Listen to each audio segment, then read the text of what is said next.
Testing. Blah, blah, blah, blah, blah. Ready, set, go. It's time for the Coach Amy and Coach Liz show. A podcast for endurance athletes by two athletes, two coaches, and a physical therapist.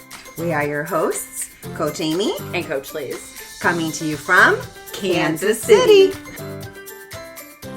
Great. You're doing great. You're making choices. Tom Papa. Dave and I are always saying that. I We're know. always, You're making choices. You're making choices. You're here.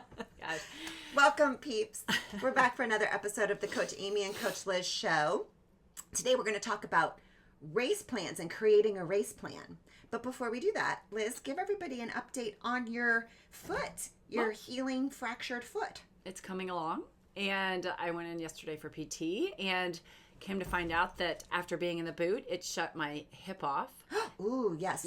And that's why when I was planting my foot, so if my hip was turned off, we saw what you saw my femur sort of rotating in as I went to land on my foot. Yeah, which so is your so thigh would thigh. rotate in. Mm-hmm. Without control. You weren't controlling it with your glute. Which is so interesting because it's like, your foot's broken and whether or not I was doing that before or it was from being in the boot where I was uneven, it's just interesting and a good example of, a good reminder to me of why it's not just about the foot healing, but it goes all the way up the chain. And so, if I start running too soon, even if the bone is healed, if that muscle, you thought maybe my piriformis was not turned on in my glute. And so, that means that my thigh is rotating in when I land, which you would never think would come because of a broken foot, especially because I broke my foot in I tripped over my own feet. It wasn't necessarily because it was like a chronic stress fracture or anything like that, right? So it's like it's changed everything up the chain, which was just a good reminder for me as to the importance of the feet and and it's not just about the bone healing. Yeah, and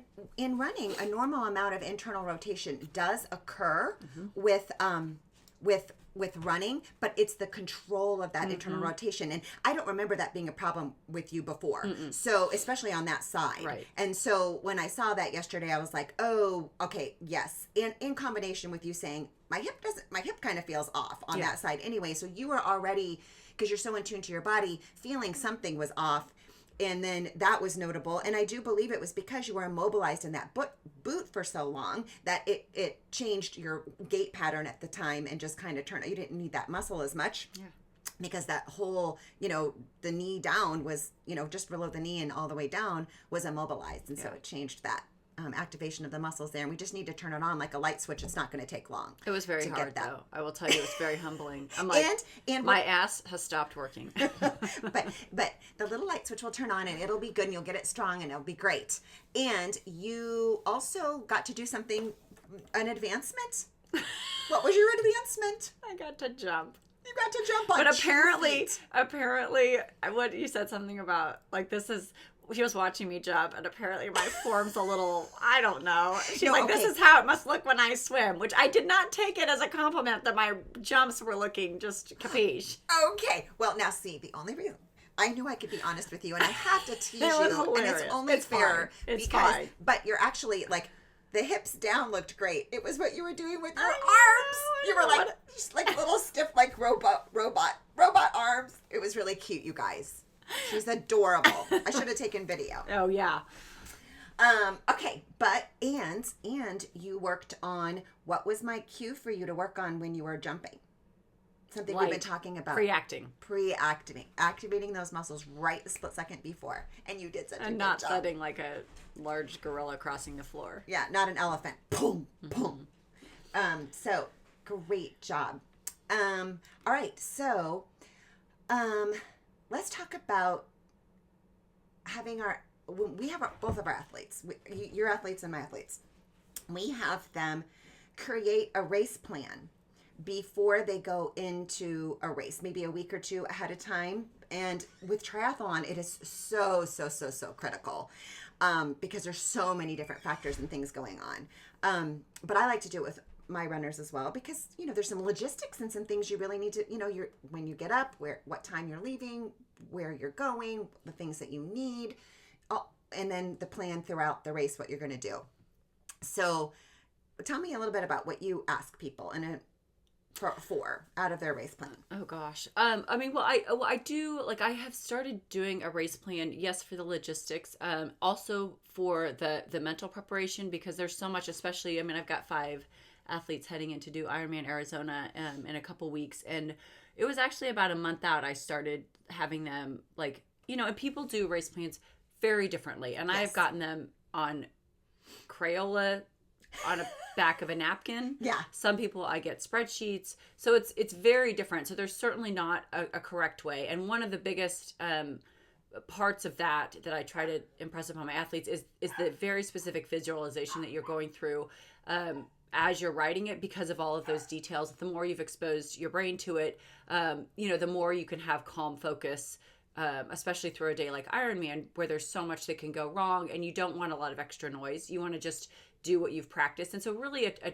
race plan, it can look a lot of different ways, but what you're doing is trying to write down, I mean, ideally just what you've been practicing. Like, we go in with the approach to a race that any race is jaw, which is just another workout, and that you're doing what you've practiced over and over and over again on that day, and that your race plan is really just writing that down. And so between having practiced it, having visualized it over and over again, having written it down, that you really have just gotten into this mental space that you can take with you to race day. And Ironman has a massive amount of logistics, as does a 70.3. Mm-hmm. And those are primarily the athletes I deal with. Some will write a race plan we'll do a practice race plan for like a sprint or an Olympic distance, or if an athlete is new to triathlon, we'll have them write, or if there's somebody that focuses on like sprint or Olympic and that's their A race, we'll have them write a race plan. And I don't mean that in any way, like, I mean, I think sprints are death and I would do Ironman any day over it. So I don't say that in a way that's like putting one over the other. Yeah. I just happen to work mostly with 70.3 and Ironman athletes. And so, our race plan will start, it actually starts like the week before, and we talk about, getting your life arranged, because you need all of your travel plans. The dogs need to be taken care of, the kids. If you have spectators that are coming, you really need a plan for spectators, because once you get on, I mean, my whole thing with a race plan, especially for Ironman, is that, I mean, race brain is real, and you get there and like your brain kind of goes sideways. And so, if you have a bunch of people that are coming to spectate, it's really much more helpful if you can communicate beforehand, like, what is their expectation? Where can they go to eat? This is what the race day is like, so that you've taken care of them before they get on there, so you're not trying to field that while you're getting ready for your race. So we'll include that as part of the race plan. And then, you've got the travel days, and then you've got what you're going to eat and drink before your race. Then you have, the night before your race, and what do you need prepared. You have race morning. What are you going to eat for breakfast? What are you going to eat between, breakfast and the start of the race? What are your clothing considerations, so you're not using energy to stay warm? Where are those clothes going to go?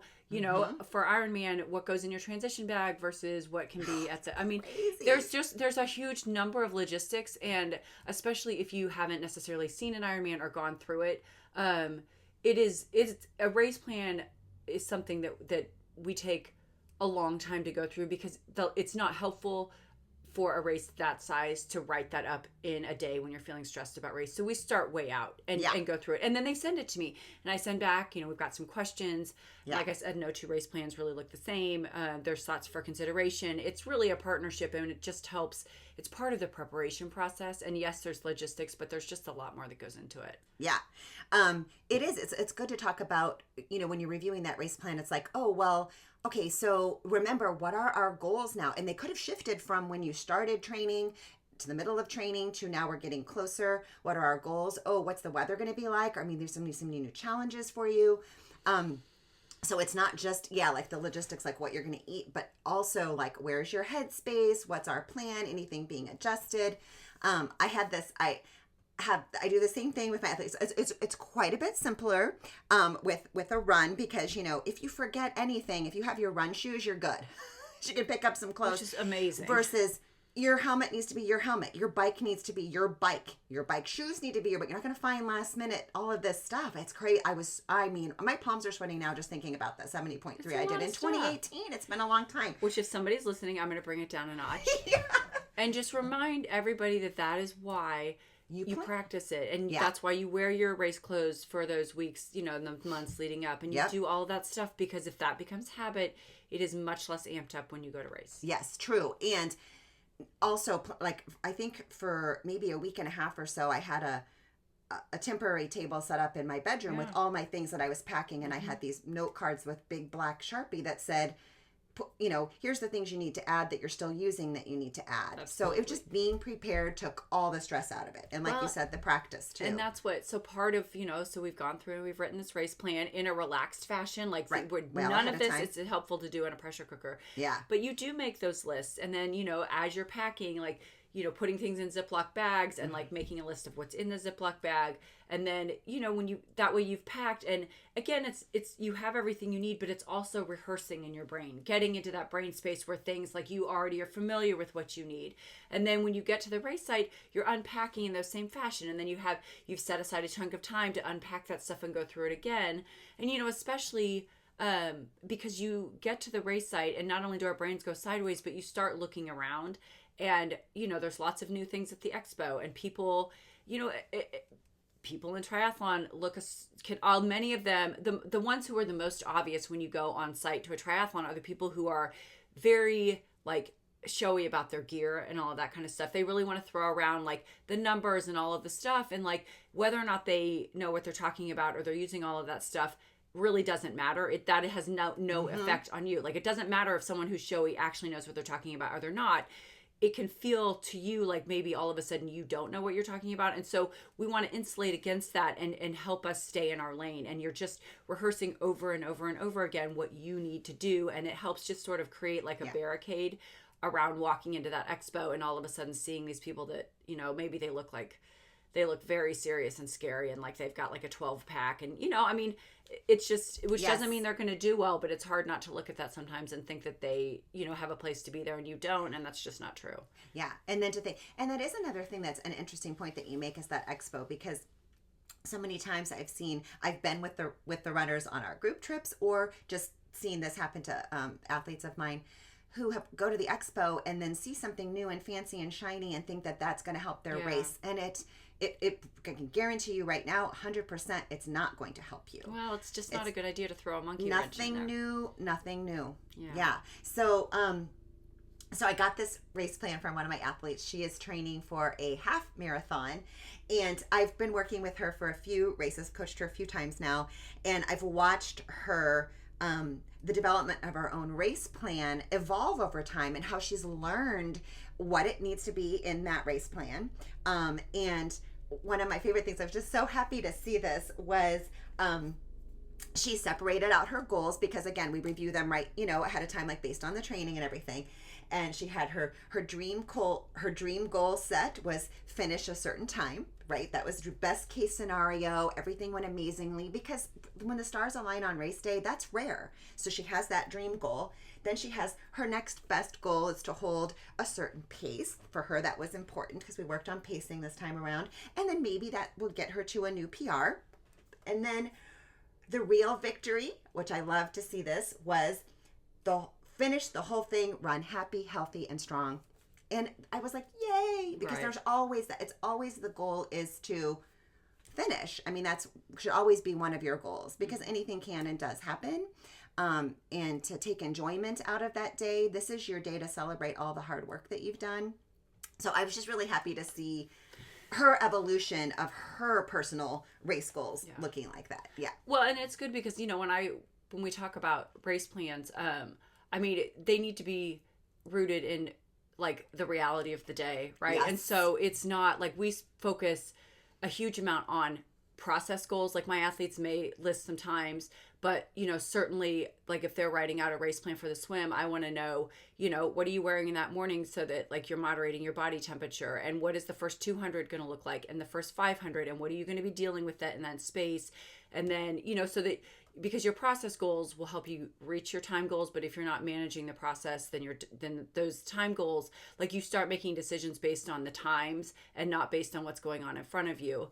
And people get the things that people get super anxious about are the things that need to be in the race plan. So what are you going to do if you have a flat tire? What is the second half of that run going to look like when your stomach's upset and you can't, and so people, it's like a race plan is not something that is necessarily super neat and tidy. It's putting in all of those things that the factors. It's the X factors and like the things that you really don't want to happen. Those are the things we need to talk about and to put on paper and to look at how you're going to manage them. Like, what does that look like really in the end of a race? Because, you know, I mean, race plans are great and don't we all wish they went according to plan? But the second half, if everything goes perfect on, you know, a 70.3 or an Ironman, the second half of that run is still always extremely hard. And so you just, I mean, so that's great. So having a variety of options for like how you manage that, right?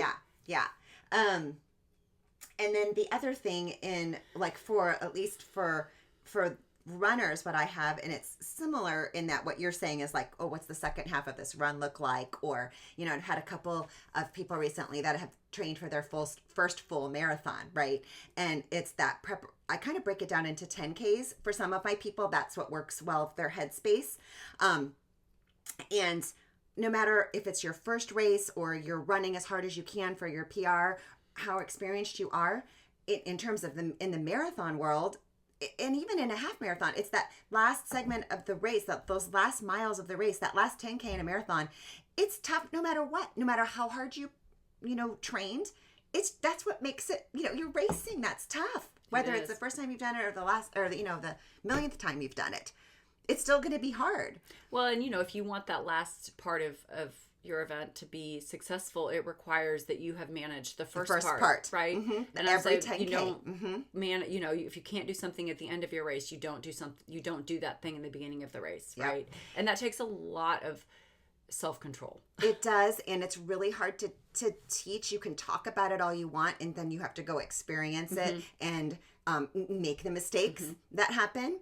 And boy, have I made them. Oh, my gosh. Are the best thing. That's the best way we learn. Oh, yeah. So I was just in New York visiting my son who moved there. And oh my God, we had the best time. But I got to run in Central Park a couple times. And they were actually setting up for the New York Marathon, which is coming up this next weekend. They were putting up the bleachers and everything. But so the time that I ran the full all around Central Park, it's about a 10K around. And I was like, oh yeah, I forgot how hilly this was. And I remember that. But I made a huge mistake when I ran the New York Marathon. I mean, not to mention the logistics, right, of just starting and later in the day. You've spent 5 hours traveling to get to the destination or to the start anyways. All that stuff aside, I got so wrapped up in the start of that race that my first 10K, people that were tracking me said, oh, you were in Olympic marathon qualifying time for your age group for that first 10K. I didn't feel that 10K until I got to the end of that 10K. And I'm sure that was PR for me, right? Like for sure it was. Where did that happen? How did that? I know better than that, but I didn't feel it at all. I was so wrapped up in what was going around me, the energy, and then it came back to bite me. Yeah. It really did. And so.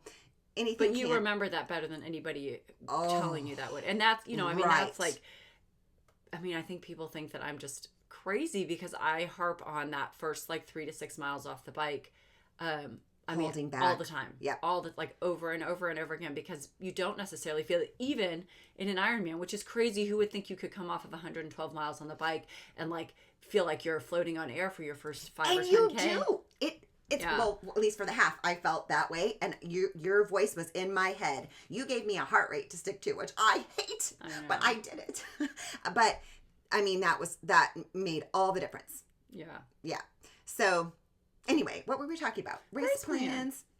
It's just it doesn't need to be anything amped up. It is really just. It's you practice, and then you're putting it on paper and you're imagining like anything that's bringing you angst. That's part of like what you put on paper and you go through and you help just create that headspace. And then the more you build that, it's like building a muscle. And then when you get to race week and race day, and then, you're around all those people, you're staying in that place of calm focus because it's what you've practiced and you've taught your brain. You've been over all of the logistics over and over again. So it's a matter of just jaw, just another workout. Yeah. And one of the things we both tell our athletes too is, you're writing up that race plan, you're reviewing it. I know you send back comments. I send back comments in a different color. Just think, what about this? Think about this. Have you thought, what about, yeah. So and then you have your race plan, and then you review that race plan, a couple days before and the day before, so that you're not like feeling like you're referring back to notes. Like it should be really, again, practiced, rehearsed in your head. You're ready to go. Okay, you guys. So if you haven't created a race plan, just try it. Yeah, try it. Don't put pressure on it. Just start with writing down what when you're going to line up, where, when you're going to use the bathroom, break it down into the little things too. Yeah. Thanks so much for listening. And remember, we are in this together. Until next time.